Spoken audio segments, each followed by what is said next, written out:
સુરતમાં દિવ્યાંગોને પ્રમાણપત્ર અને સહાય માટે ખાસ કેમ્પનું આયોજન. શ્રેષ્ઠ કર્મયોગી દિવ્યાંગ ટ્રસ્ટ, સુરત શહેર હોમગાર્ડઝ અને સક્ષમ ગુજરાત પ્રાંત દ્વારા દિવ્યાંગ લોકોને પ્રમાણપત્ર એનાયત કરવાના કાર્યક્રમનું આયોજન કરવામાં આવ્યું.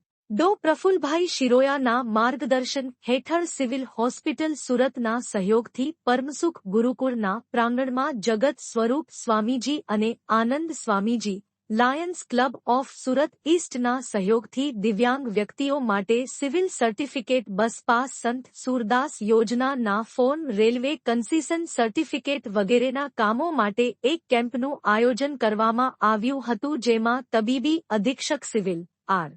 ડો. કેતન નાયક, ઓર્થોપેડિક સર્જન ડો. અમન ખન્ના, ડો. તૃપ્તિ પાઠક, ફિઝિયોથેરાપિસ્ટ બ્રિજેશ પટેલ, જયરાજ ડોડિયા, વિનીતા સુરતી, નીલ ભીસે, ડો. નેહા મોદી, ટ્રસ્ટના ડો. ગુરુપ્રીત કૌર અને સેક્રેટરી ભાવેશભાઈ વાઘાણી, પરેશભાઈ ભંડેરી, રાજેશભાઈ કોયાણી, કલ્પેશભાઈ બાલધા, અશોકભાઈ કાહડિયા, મહેન્દ્રભાઈ માંગુકિયા, સુરત શહેર બી ઝોન હોમગાર્ડઝ યુનિટના હરેશ મેઘાણી, રાજુભાઈ હિરપરા, એસ.